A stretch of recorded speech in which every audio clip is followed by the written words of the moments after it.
When a man was unable to look after his dog properly, he decided that instead of putting her up for adoption or taking her to a shelter, he would lead her deep into the forest and leave her there. But years later, something unbelievable happened, something that the lonely and abandoned dog never expected in a million years. Dakota was a beautiful and loving dog that was very loyal to her owner, a man named Paul. Paul had adopted her when she was just a puppy and raised her into a fine and strong dog. The pair used to go on long walks together and spend all day by each other's side. Wherever Paul was, Dakota was too. They had the perfect and most ideal relationship that a man and a dog could ever have. As well as hunting with Dakota, Paul also liked to breed her with other dogs to produce puppies.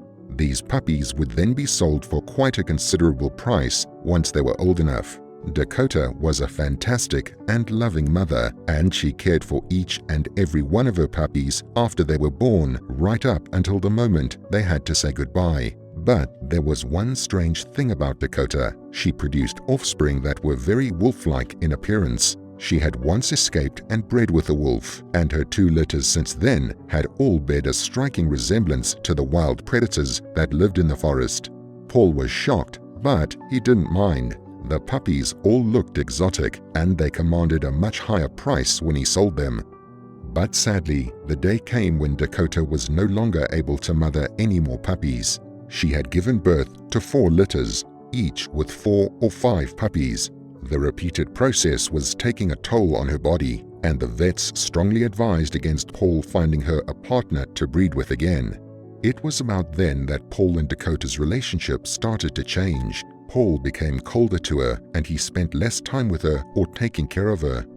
It was as if he was slowly but surely losing interest in his pet. One day, he took Dakota for a walk. They walked and walked and walked, deep into the forest, over hills, through trees, and far beyond where they had ever walked before. After a long while, Paul took her collar off and threw a stick for her to chase. She shot after it as soon as it had left her human's hand. Dakota loved playing fetch, and she dived onto the stick when it eventually landed, chewing it and rolling with it in her mouth. But when she stood, she noticed that she was all alone. She looked around, quietly whining before starting to bark, calling for her master.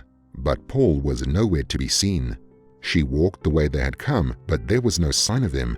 She was lost, and she was alone. It slowly started to dawn on Dakota that she had been abandoned.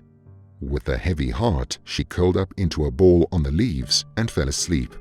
When Dakota awoke, it was dark and cold. But her sense of smell told her that she wasn't alone. She could smell another animal, or maybe even more than one. Looking around, she strained her eyes in the darkness to see what her senses had already picked up. Then, suddenly, out of the darkness, came striding a large gray wolf. Dakota didn't seem afraid and stood up to greet the wolf. She was a large dog, but the wolf still towered over her. They sniffed at each other for a long while before the wolf decided to lay. Dakota paused for a moment before laying down next to him. It was clear that the 2 animals were familiar with each other.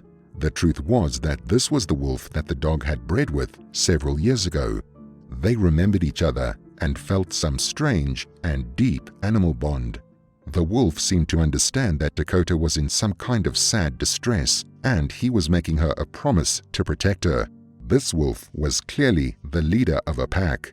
Other wolves approached and sniffed at Dakota, baring their teeth and snarling, but the leader would snap at them and put them back in line. His pack would soon come to understand that even though Dakota was only a dog, she was now part of the pack, and they would have to treat her as such. Over the course of the next few months, Dakota was initiated into the pack properly. Sure, she missed Paul greatly, but as the days passed and he didn't come looking for her, it became more clear that he didn't care about her anymore. She became friends with all of the wolves and even spent time playing with them and grooming them, but her true talents lay in being a mother.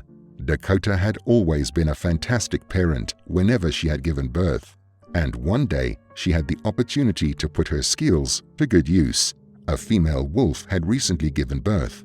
The process had taken a huge toll on her body.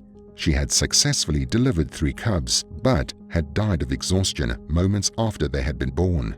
Luckily, Dakota stepped in to help raise the cubs.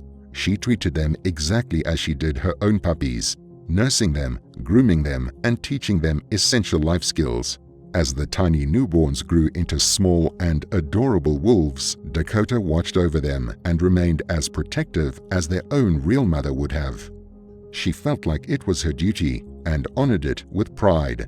When the time came for them to leave and form their own pack, she felt the same pain she had experienced any time Paul had given her own puppies away. A few years passed, and one day Dakota went to stretch her legs in the forest. She still liked to walk and even run as fast as she could, and would play games just like she did when she belonged to Paul. But what she didn't realize was that she had wandered a little too far away from her pack and into the territory of another. This was bad news, especially for a dog.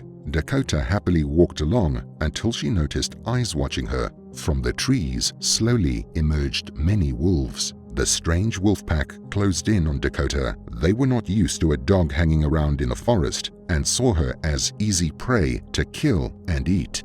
Dakota cowered and let out a low whine as the vicious and angry-looking pack of wolves surrounded her. There was no way out. The poor dog was going to be killed, and there was nothing she could do about it. They say that before you die, your life flashes before your eyes. Well, they also say that the same happens with dogs. Dakota remembered first being adopted by Paul and how she loved spending time with him, how she produced so many puppies, and how he had eventually betrayed and left her in the forest. She remembered meeting the wolf and him taking her into their pack without question nor violence. She remembered helping to raise the cubs and loving them as if they were her own. Dakota closed her eyes and waited for the wolves to pounce. But then, out of nowhere, she heard another noise. 3 wolves jumped from the darkness of the forest and tackled the large wolves surrounding Dakota. The wolf pack focused on the 3 new attackers and started to defend themselves. They snarled, bit, scratched, and tried to violently take down the new enemy. But after a long fight, the strange pack retreated, defeated by the 3 strong and proud mystery wolves. All the while, Dakota had laid flat against the ground and as still as a stone, hoping not to get caught up and killed in the battle. But looking up, her tail started wagging at the wolves that had just saved her.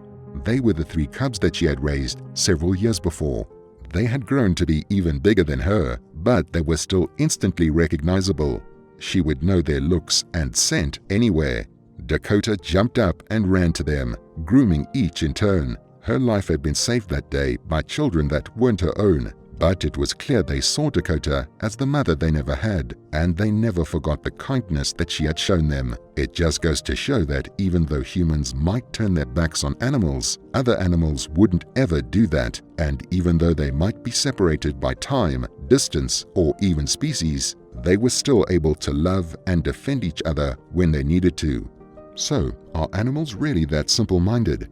Or is it us humans that underestimate them? That's for you to decide. What did you think of this incredible story? Would you be strong enough to abandon your pet if you were forced to? As always, we love to hear from you, so be sure to leave your thoughts and opinions in the comments section down below.